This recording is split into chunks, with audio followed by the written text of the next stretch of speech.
If we wanted to be serious about evidence, we might compare where blacks stood 100 years after the end of slavery with where they stood after 30 years of the liberal welfare state.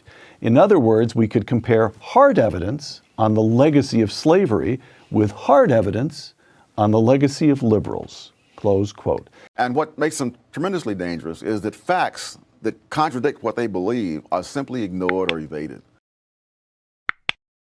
Aside from throwing up your hands in despair, what is to be done? The first thing to be done is to understand that this was a result of policies begun in the 1960s. This is not a legacy of what happened 100 years before the 1960s.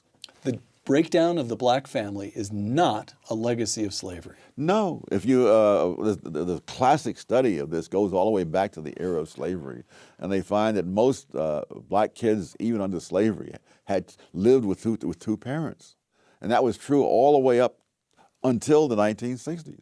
There's not a predestined amount of teenage pregnancy. I grew up in an era when people, and particularly blacks, were a lot poorer than today, faced a lot more discrimination than today, and in which the teenage pregnancy rate was a lot lower than today. I don't believe there is a predestined amount of teenage pregnancy, a predestined amount of husband desertion.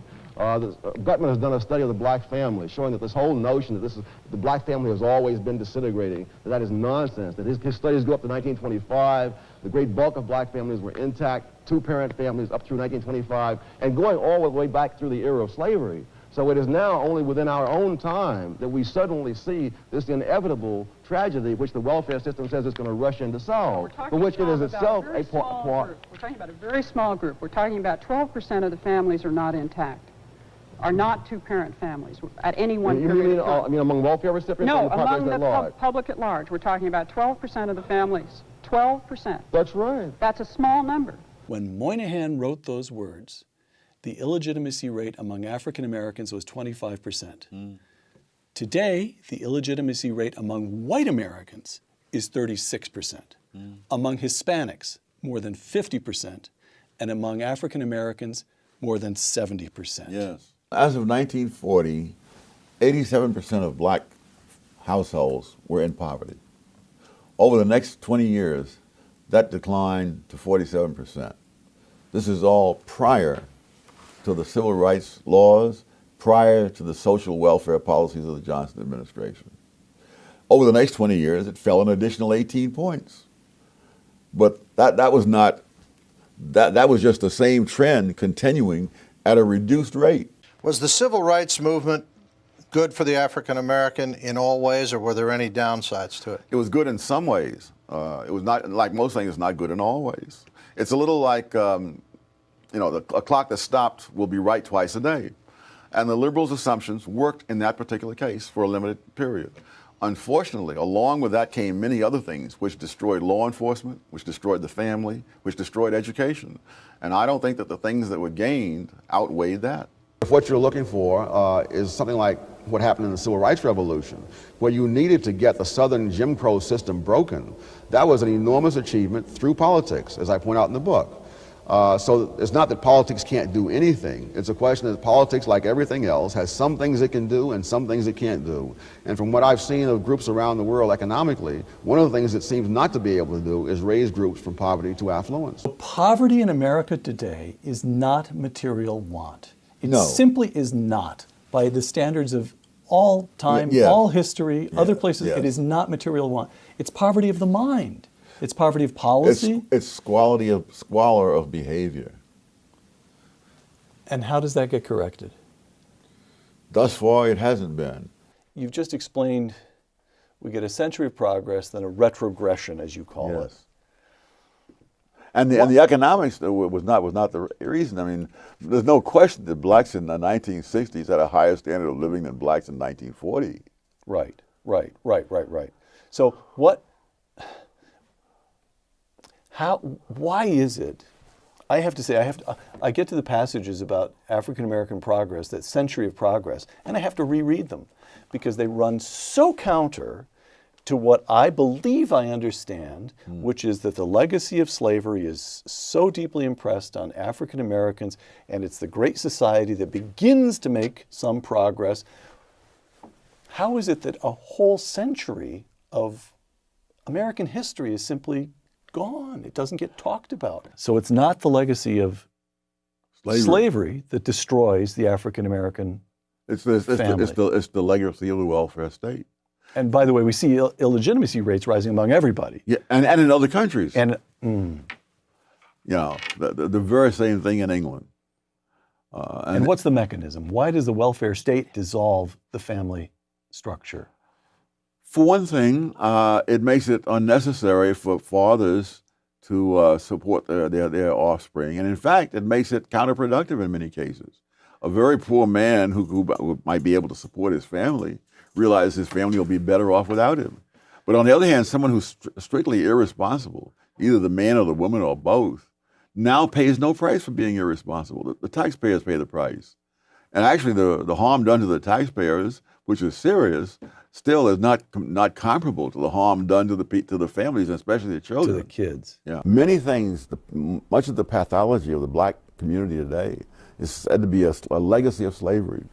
The irony is, if you look at facts, for example, the breakdown of the family, most black kids grew up in homes with two parents under slavery itself and for generations thereafter.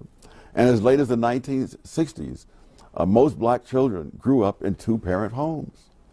It's only when you start in with the massive Great Society, so-called, and other such things, that you see the family that had survived all of this for all this time now begin to disintegrate. Previous generations of blacks with lower income and more racial barriers, the family stuck together under those conditions.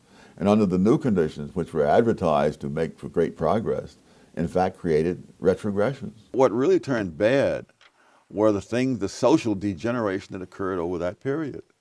I could go on for days about the social degeneration, but let me give you just one quick example.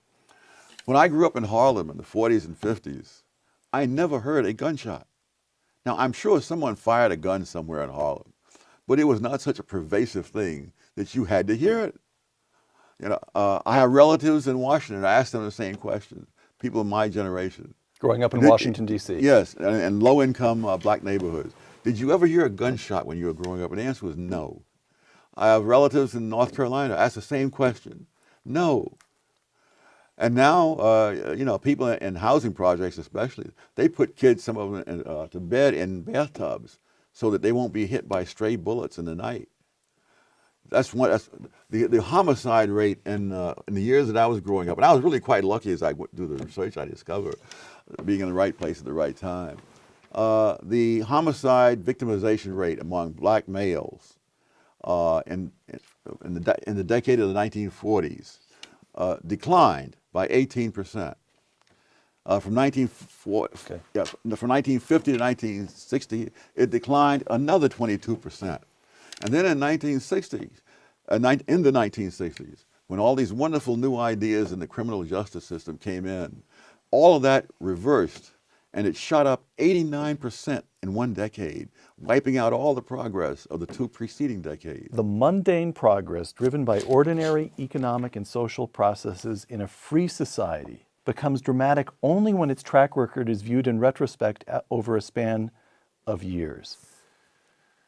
So we look back over the 20th century and we conclude what? I think only 10% of American homes had flush toilets, and only 3% had electric lights.